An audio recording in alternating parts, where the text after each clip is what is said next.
Oke, selamat malam teman-teman semua. Hari ini kita lagi live ya di Telegram Trading Tanpa Baper. Seperti biasa, hari ini tanggal 29 Januari ya, 29 Januari 2026, hari Kamis jam 9.19 malam teman-teman. Jadi hari ini nggak banyak yang mau kita bahas ya, karena jujur kalau kita perhatikan beberapa waktu terakhir, yang bisa saya rasakan juga, kayaknya udah mulai pada nggak semangat di kripto ya teman-teman ya. Jadi masih sampai hari ini tuh kita bisa bilang tidak ada sesuatu yang spesifik yang mungkin bisa dibahas oleh banyak orang ya, dan juga kayaknya banyak yang pensiun dari kripto gitu ya. Nggak tahu lah ya, entah entah mereka pada kemana. Tapi yang pasti gue merasa banyak yang menghilang lah ya, bahasanya menghilang dari market kripto, dan sampai saat ini masih sepi. Jadi apa yang kita bahas akan hal-hal biasa aja ya teman-teman ya, tidak ada yang terlalu mau kita update secara makro atau gimana.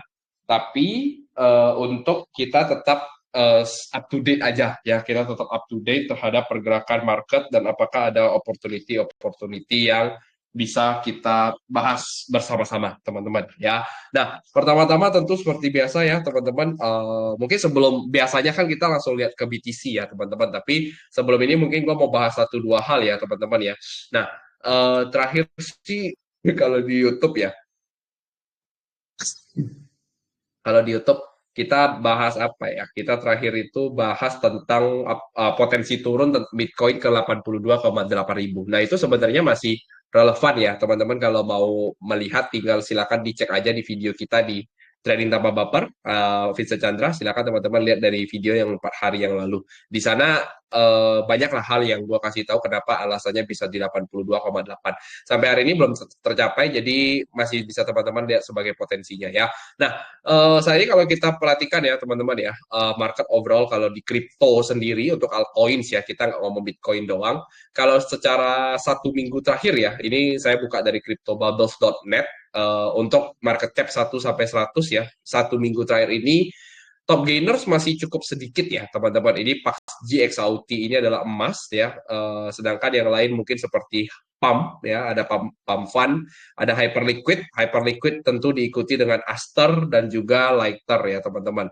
Lighter, Aster, mungkin Jupiter juga salah satunya ya. Jadi kalau kita perhatikan, bisa kita bilang ini DeFi ya teman-teman ya. Mayoritas DeFi yang naik lah, Jupiter, Canton, Hyperliquid, Aster, Flare, Pump, Lighter ya. Flare sih bukan DeFi ya, Flare sih lebih ke blockchain. Tapi menarik banget ya teman-teman. Jadi kemarin itu ada sedikit lah saya bahas tentang Hyperliquid, teman-teman bisa cek ya di Telegram kita. Cari aja tentang Hyperliquid. Saya ada bahas sedikit tentang kondisi manicatnya ya. Sebenarnya ini salah satu kondisi yang lumayan strong, yang bagus ya. Sebenarnya bagus untuk si Hyperliquid sendiri. Tapi tidak bisa kita pungkiri ya, tidak bisa kita pungkiri, tetap saja potensi bear market itu masih ada, teman-teman. Jadi kita tidak cuma melihat pada Hyperliquid, tapi bisa kita bilang ya, namanya altcoins dia silih berganti ya naiknya, maka tergantung fundamentalnya teman-teman harus kuat di sana supaya teman-teman bisa menemukan the next pergerakan-pergerakan seperti Hyperliquid. Tentu yang gua mau sampaikan gak usah terlalu di apa ya, tidak usah terlalu di FOMO-in ya. Yang penting teman-teman aware aja bahwa ada sebuah pergerakan pada Hyperliquid. Gua sendiri juga sebenarnya Hyperliquid ini agak sedikit sedikit apa ya, sedikit nyesel juga sih ya, padahal saya dulu pernah gambarin Hyperliquid itu bisa dibeli di harga 20 dolaran, tapi saya tidak membeli ya, padahal ini sudah lama sekali sudah di marking juga, tapi ya sudah, itu hal biasa lah. Nah, untuk saat ini mungkin itu ya teman-teman, jadi belum ada satu dua hal yang bagus banget sih. Contoh kayak stable, ini 45% juga, ini baru naiknya hari ini ya teman-teman ya. Coba kalau kita perhatikan stable.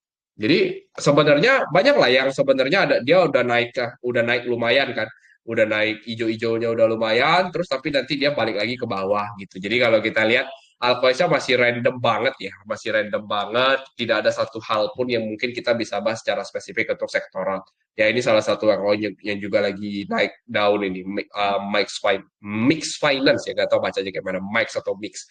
Nah, ngomongin soal market dulu, seperti biasa kita harus lihat Bitcoin ya, gimana progres perkembangan Bitcoinnya. Nah, ini sudah mulai cukup hati-hati ya teman-teman, karena kalau kita perhatikan Bitcoin ini sebenarnya sudah mulai reject lagi, udah mulai ada rejection dari 90.000 sampai ke 88.000 untuk saat ini teman-teman. Nah, kebetulan juga kemarin aku ada sempat gambar ya, ini kayaknya si Bitcoin bisa sampai 90 ribuan, tapi ternyata dia cuma nyentuhnya dikit sekali ya, jadi cuma sekitar 90.500 dia nyentuh, lalu dia udah mulai mengalami penurunan. Penurunan ini kita tidak bisa anggap remeh ya teman-teman. Menurutku ini harus agak cukup bahaya karena kalau kita buka EMA, nah EMA itu ternyata tepat banget di EMA 90 atau EMA yang berwarna hijau ini. Di sini marketnya naik lalu udah mulai swing high teman-teman. Jadi di sini tuh kelihatannya ya teman-teman, kelihatannya ada preparasi di mana big money ini harusnya soon or later akan mendorong harga ke bawah mungkin sesuai narasi yang kita sampaikan pada YouTube yang sebelumnya, teman-teman, yaitu yang 82,800 itu ya, teman-teman. Nah, diikuti juga dengan stokastiknya juga, teman-teman. Stokastiknya itu sempat masuk ke dalam area yang kita sebut sebagai overbought, ya. Nah, ini dengan setup seperti ini ya, baik dari si Bitcoin, bahkan juga Ethereum juga mirip-mirip. Nah, saya mungkin bisa berpikir sedikit daripada Ethereum dan Bitcoin, maybe ini lokal topnya bahkan yang terdekat itu sudah tercapai. Maka teman-teman harus hati-hati di sini. Mungkin pilihan untuk ngelongnya itu sudah sangat tipis sekali dan mungkin mulai memperhatikan untuk posisi swing. Nah, maka hari ini tuh sebenarnya gue mau live untuk bikin setup gitu ya, live untuk bikin setup. Tapi let's see apakah setupnya bisa beneran terbuat atau tidak teman-teman ya. Mudah-mudahan sih bisa terbuat ya. Tapi kita akan lihat apakah dari si Bitcoin ini bisa kita setupin teman-teman ya. Nah, tentu tadi sudah kita tahu ya untuk arah harganya akan kemana. So, kita sekarang tinggal membuat lebih kurang setupnya akan seperti apa. Nah, pada 4 hour chart ya, teman-teman, pada 4 hour chart di sini kita bisa melihat ada value gap ya. Ini ada value gap di sini, ini paling dekat dari harga sekarang. Nah, ini mungkin area ini bisa menjadi pantauan kita ya, teman-teman ya. Pantauan kita untuk saat ini terdekat di mana bisa mengalami penurunan kalau dilihat dari time frame 4 hour. Nah, tentu untuk target-targetnya banyak ya, teman-teman. Salah satu target terdekat adalah 86.960 di sini. Ya, ini kita mungkin tandain 86.960. Ya, ini terdekatnya banget, dekat-dekat support terakhir. Nah, ini 86.960. Dan tentu ini menjadi target terdekat dan ini menjadi target minimum. Sedangkan untuk target yang paling jauh mungkin salah satunya yang kemarin kita ngomong dekat-dekat 82.800 ya. Nah, kita coba untuk melihat kira-kira akan bergerak seperti apa. Nah, ini pasti pertanyaan banyak orang tuh adalah, ini akan turun dulu atau gimana kok gitu kan. Ya, makanya kita akan lihat ya, kita akan lihat ini seperti apa. Nah, tentu kalau kita perhatikan ya, sebenarnya tetap saja di area sini itu adalah support gitu loh. Bisa kita bilang sebagai support. Jadi selama belum ada penurunan yang tajam, ya jadi selama dia belum menginvalidate area ini, kita bisa bilang bahwa area ini bisa dianggap sebagai supportnya masih kuat, masih ada order block yang menahan. Maka kita tidak bisa mengambil posisi short di sana, kecuali sampai misalnya set jebol. Nah begitu dia naik retest, nah kita sell gitu loh. Ya itu cara kita untuk following the trend. Kalau kita nge-short di posisi sekarang sudah terlalu berbahaya. Nah, sekarang kalau kita buka di dalam perspektif kecilnya di 15 menit, nah ini yang cukup menarik.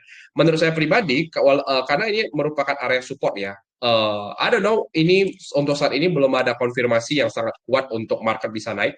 Tapi teman-teman, kalau dari titik sini atau dari titik order yang ada di 87.000 sampai ya 87 ribuan ini, kalau dia masih menahan harga, maka dia bisa mendorong harga untuk naik ke atas terlebih dahulu. Nah, untuk harga naik ke atas ini, teman-teman, nah di sini ada beberapa level nih. Satu ada level sini, dua ada level sini, tiga ada level yang ada di sini.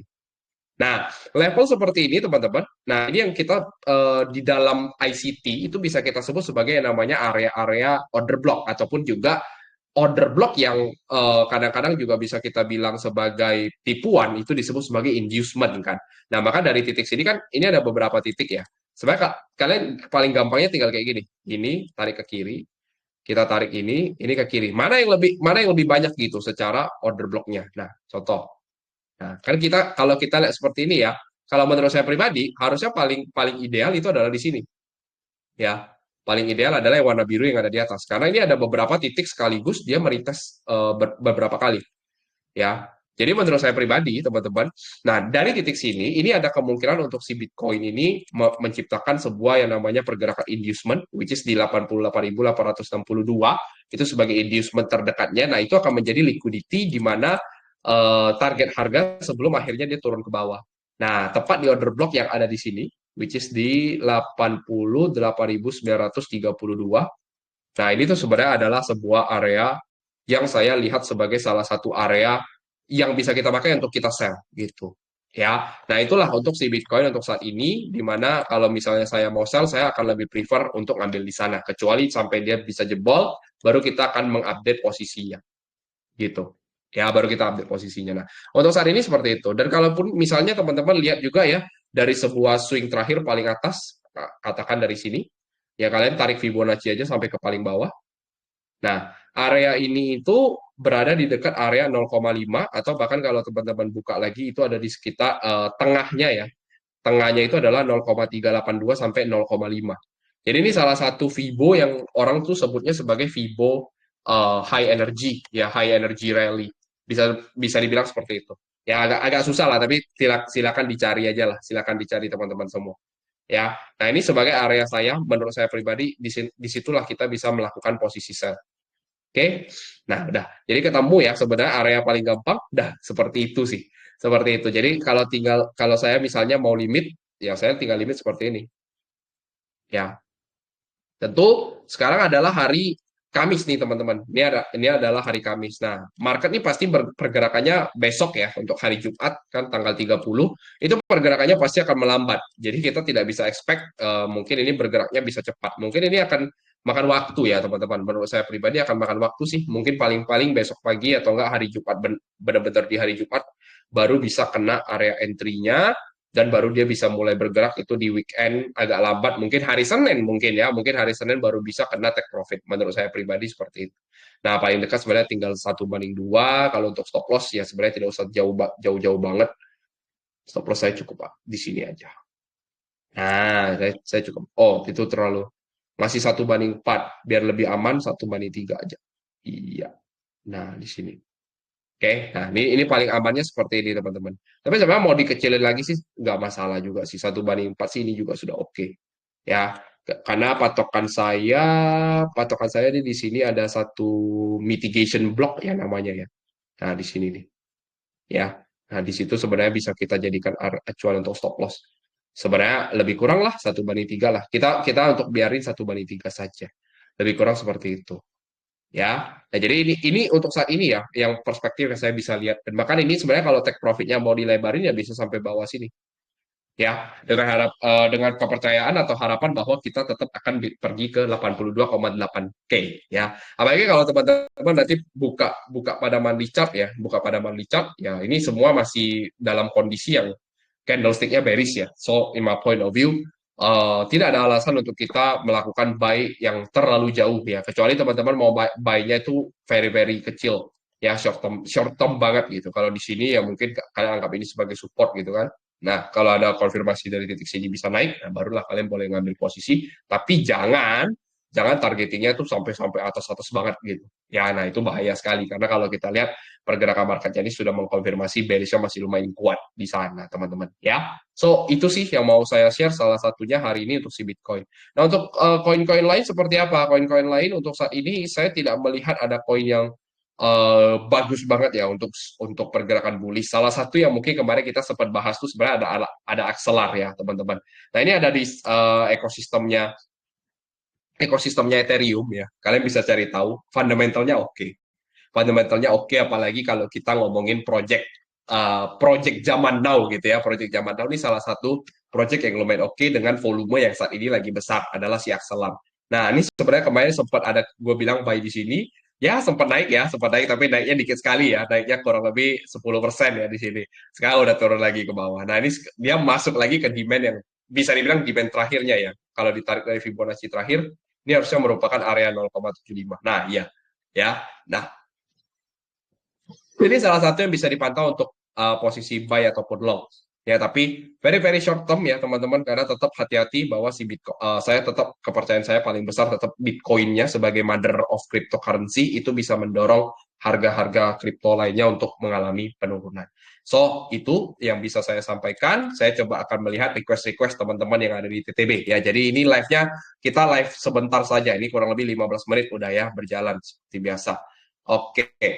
kita akan lihat. Jadi sudah di-spill ya tadi teman-teman ya, udah gua spill ke teman-teman untuk setup daripada shop Bitcoin-nya. Nah, jangan lupa ya teman-teman, buat teman-teman yang mungkin lagi nontonin YouTube ini tapi belum tahu bahwa kita punya Telegram ya, teman-teman silakan bisa join Telegram kita di TTB Crypto atau Crypto TTB ya.